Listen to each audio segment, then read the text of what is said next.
भारत के महान सम्राट अशोक मौर्य द्वारा बनवाया गया एक अभिलेख लुम्बिनी, जो कि वर्तमान नेपाल देश के रूपन्देही जिले में स्थित है।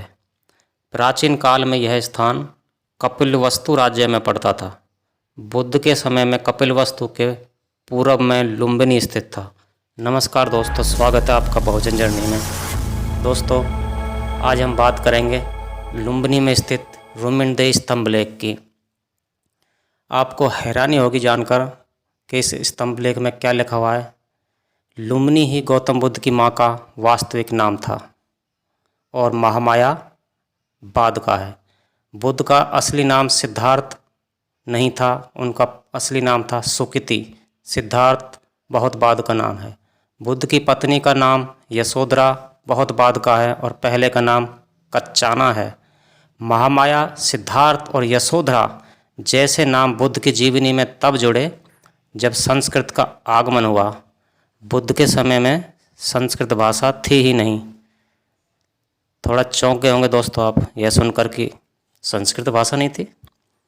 संस्कृत भाषा तो सदियों पुरानी है। सारी भाषाओं का विकास ही संस्कृत भाषा से हुआ है, ऐसा हमें इतिहास में पढ़ाया गया है। लेकिन दोस्तों, यह शोध मैं आप पर छोड़ देता हूँ। बस आपसे एक विनती करता हूँ, आप खोज करिए कि संस्कृत भाषा की लिपि क्या है और उस लिपि का आविष्कार कब हुआ। आपको यह उत्तर मिल जाएगा कि संस्कृत भाषा कितनी प्राचीन है। इसलिए हमें महामाया, सिद्धार्थ और यशोधरा जैसे संस्कृत नाम की उम्मीद बुद्ध के समय में तो बिल्कुल ही नहीं करनी चाहिए। अशोक के अभिलेख पर जो लुम्बिनी लिखा है, फाहियान ने उसे लुम्बिन कहा है और ह्वेनसांग ने ला फा नी उच्चारित किया है। वही वर्तमान में लुम्बिन है। लुम्बिनी बुद्ध की मां का नाम था और वन में जहां बुद्ध जन्म लिए थे उस स्थान का नाम उनकी मां के नाम के आधार पर लुम्बिनी पड़ा। लुम्बिनी, लुम्बिनी या रुमिन आदि एक ही शब्द के परिवर्तित रूप हैं। वर्तमान में बुद्ध की मां लुम्बिनी की पूजा रूपन्देही के नाम से वहाँ की जाती है। देवी वस्तुतः देवी का बोधक है। यहीं पर अशोक का रूपन्देही स्तंभलेख है जो बुद्ध के जन्म स्थान को प्रमाणित करता है। बहुत महत्वपूर्ण अभिलेख है दोस्तों। यह स्तंभ से कुछ कदमों पर पूजा स्थल है। पूजा स्थल पर बुद्ध की जन्म कथा को संजोए हुए 3 परिचारिकाओं के साथ रूपन्देही देवी की मूर्ति भी है।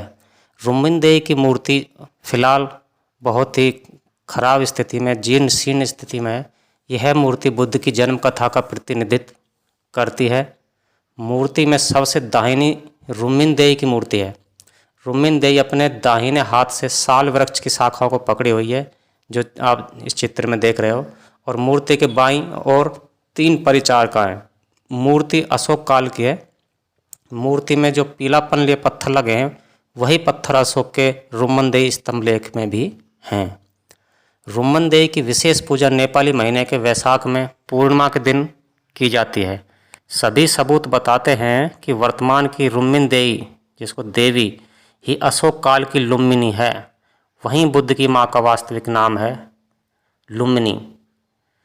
लुम्बिनी के नाम पर ही अशोक काल में उस गांव का नाम भी लुम्बिनी गांव पड़ा, जो अभिलेख पर अंकित है। प्राचीन काल में लुम्बिनी की खोज सम्राट अशोक ने करवाई थी। बौद्ध गया के संदर्भ में ह्वेनसांग ने लिखा है कि सम्राट अशोक ने वे सभी स्थल खोजवाए थे जो बुद्ध से संबंधित थे। फिर उन्होंने बुद्ध से संबंधित स्थलों पर स्तूप बनवाए थे और स्तंभ लगवाए थे। ऐसा उन्होंने बौद्ध स्थलों को इतिहास में अमर बनाने के लिए किए थे। बुद्ध के जन्म स्थल को भी अमर बनाने के लिए वे अपने अभिषेक के 20 वर्ष बाद लुम्बिनी गए थे। वहाँ पर उन्होंने रूपन्देही स्तंभ स्थापित कराए और उस पर अपना अभिलेख भी लिखवाए। चीनी यात्री फाहियान ने लिखा है कि कपिलवस्तु नगर के पूर्व में 50 ली पर राजा का बाग है। बाग का नाम लुम्बिनी वन है। यही भगवान बुद्ध का जन्म हुआ था।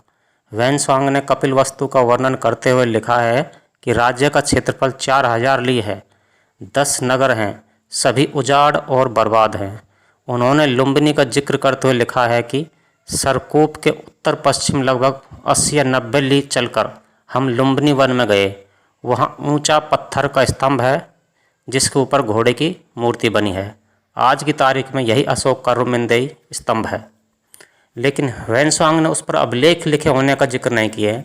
संभावना है कि तब स्तंभ का अभिलेख वाला भाग जमीन में दबा हो या फिर शीर्ष वाला भाग जमीन पर कहीं गिरा हुआ, कारण कि ह्वेनसांग ने लिखा है कि स्तंभ बीच से टूटकर गिर गया था।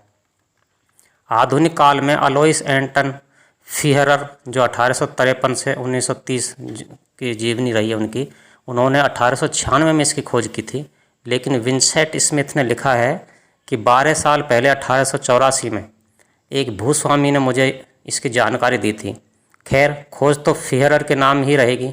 सिंधु घाटी सभ्यता की ईंटों की जानकारी ठेकेदारों को थी, मजदूरों को भी जानकारी थी, फिर भी खोज का श्रेय उन्हें नहीं दिया जा सकता, इसलिए कि उनके लिए वो सभ्यता कोई सभ्यता नहीं बल्कि ईंटों का ढेर था। फीहरर की मदद करने वालों में नेपाल के जनरल खड़ग शमशेर जंग बहादुर राणा, उन्हें उस स्थान की जानकारी दी थी। जैसा कि हम जानते हैं कि इस स्तंभ लेख पर राजा रिपुमल का भी अभिलेख है। रिपुमल खसमल राजवंश, जो 11वीं से 14वीं सदी के शासक थे, पश्चिम नेपाल के राजा रिपुदमन मल ने 1312 में इसी स्तंभ के ऊपर ऊपरी हिस्से पर नाम सहित ओम मणि पद्मो हूम लिखवाए हैं। राजा रिपुमल द्वारा बौद्ध मंत्र लिखवाए जाने का मतलब हुआ कि 14वीं सदी में लोगों को ये पता था कि स्तंभ बुद्ध से संबंधित है।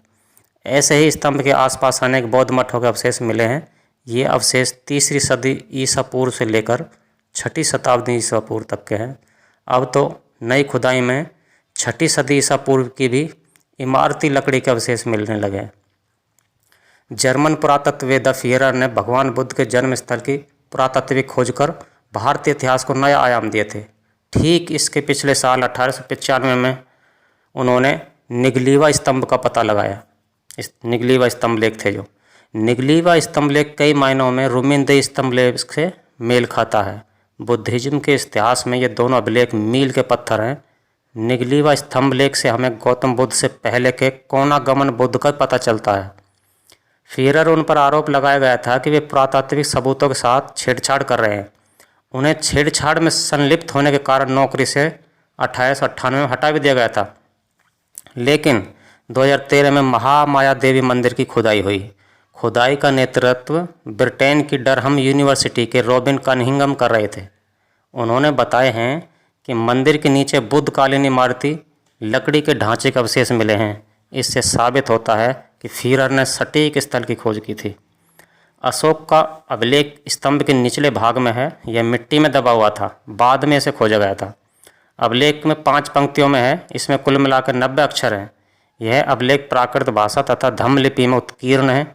इस अभिलेख के 2 शब्दों पर अर्थ को लेकर विवाद है। पहला है शिलाविगढ़भीचा और दूसरा अठभागीय है। हुल्स की पुस्तक में शिलाविगढ़भीचा में विगढ़ का अर्थ अश्व किया गया है और बताया गया है कि इसका मतलब अश्व धारण करती हुई शिला यानी पत्थर है। ऐसा जान पड़ता है कि यह अर्थ ह्वेनसांग से प्रेरित है। ह्वेनसांग ने भी लिखा है कि स्तंभ के शीर्ष पर घोड़े की मूर्ति बनी हुई है। बिलूलर ने इसका अर्थ सूर्य चिन्ह से अंकित शिला किए हैं, मगर अनेक विद्वानों ने इसका अर्थ पत्थर की सुदृढ़ दीवार किए हैं। यह अर्थ सही है। विकट का रूप विगढ़ है, इसलिए विगढ़ का अर्थ विकट सुदृढ़ हुआ। भीचा का अर्थ भीत यानी कि दीवार। प्राकृत का मच्चू जैसे हिंदू में मृत्यु है, वैसे ही प्राकृत का भीचा हिंदी में भीत है। दोनों में चय का परिवर्तन तय में हुआ। और पूरे संदर्भ को जानने के लिए रुमिनदेई स्तंभ लेख जो आपके सामने दिखाता हूँ मैं, ये है। इस पर जो लिखा हुआ है, देवान पियन पियदसिन लाजिन वीसति वसाभिसितेन अतन आगाच महीयते हिदबुद जाते शक्य मुनिति शिला बिगड़ भीचा कालापित शिला मथे च उस पापिते हिद भगम जाते ति लुम्बिनी गामे उबलिके कटे अटभाग्य च। देवान प्रिय का अर्थ क्या है? बुद्ध प्रिय। बुद्ध हों प्रिय जिसके, वह है देवान पियन। देव यहाँ बुद्ध का प्रतीक है, इसलिए बुद्ध को बुद्ध देव कहा जाता है। अशोक के अभिलेखों में किसी देवी देवता के नाम नहीं मिलते हैं, इसलिए देवताओं के प्रिय अर्थ करने से कोई संदर्भ नहीं जुड़ता है। कुछ एक इतिहासकार देवान पियन का रूप मनमानी तरीके से देवानाम प्रिय कर देते हैं। देवानाम प्रिय करने से यह संस्कृत का रूप धारण कर लेता है, जबकि यह प्राकृत भाषा में लिखा गया है। प्रियदर्शिन का अर्थ है प्रियदर्शी, प्रिय दिखने वाला प्रियदर्शिन है। दर्शिन से ही दास संबंधित है। बाद के भरहूत आदि के अभिलेखों में अनेक बौद्ध भिक्खु दास की उपाधि थूपदास आदि धारण करते हैं। लाजिन का अर्थ राजा है और यह मागधी प्राकृत के अनुसार यहाँ लाजिन है। मागधी प्राकृत में रे का लय मिलता है। विशति वसाभिषितेन का अर्थ अभिषेक के 20 वर्ष बाद का है। काल गणना की यही प्रणाली अशोक के अभिलेखों में अपनाई गई है। हर काल गणना अभिषेक वर्ष से की गई है। अभिलेख की दूसरी पंक्ति में अतन का अर्थ स्वयं और आगाज का अर्थ आकर है। महिर ये ते क्रिया है जिसका अर्थ पूजा की है। फिर आगे हित बुद्ध जाते लिखा है। इसका अर्थ हुआ कि यहाँ बुद्ध जन्म लिए थे। बुद्ध का संस्कृत रूप बुद्ध है, बुद्ध और ध, जिसका विकास बाद में हुआ। शक्य मुनि जो है वह बुद्ध का विशेषण है। बाद में यह शब्द बुद्ध का पर्याय हो गया। चूँकि बुद्ध शाक्य गण में जन्म लिए थे इसलिए उन्होंने शाक्य मुनि कहा जाता है।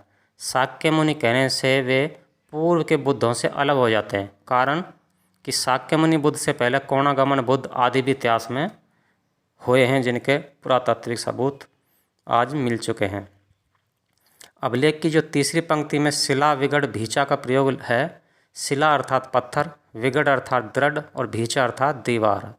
कालापित अर्थात बनवाई, शिलाथंभे अर्थात शिला स्तंभ को, तथा उस पापिते अर्थात स्थापित किया गया। और चौथी पंक्ति में जो मैंने आपको बताया था, हिंदी का अर्थ है यहाँ, भगवान का अर्थ है भगवान, जाते का अर्थ जन्म लिए, ती का अर्थ इसलिए, लुम्बिनी गामे का अर्थ लुम्बिनी गांव के, और उबलिके का अर्थ होता है बलि से मुक्त, तथा कटे का अर्थ करके होगा। अंतिम पंक्ति में 2 शब्द हैं, एक अठभाग्य जिसका अर्थ 8वां भाग है और दूसरा चय जिसका अर्थ और है। अब पूरा अभिलेख का पाठ स्पष्ट हो गया।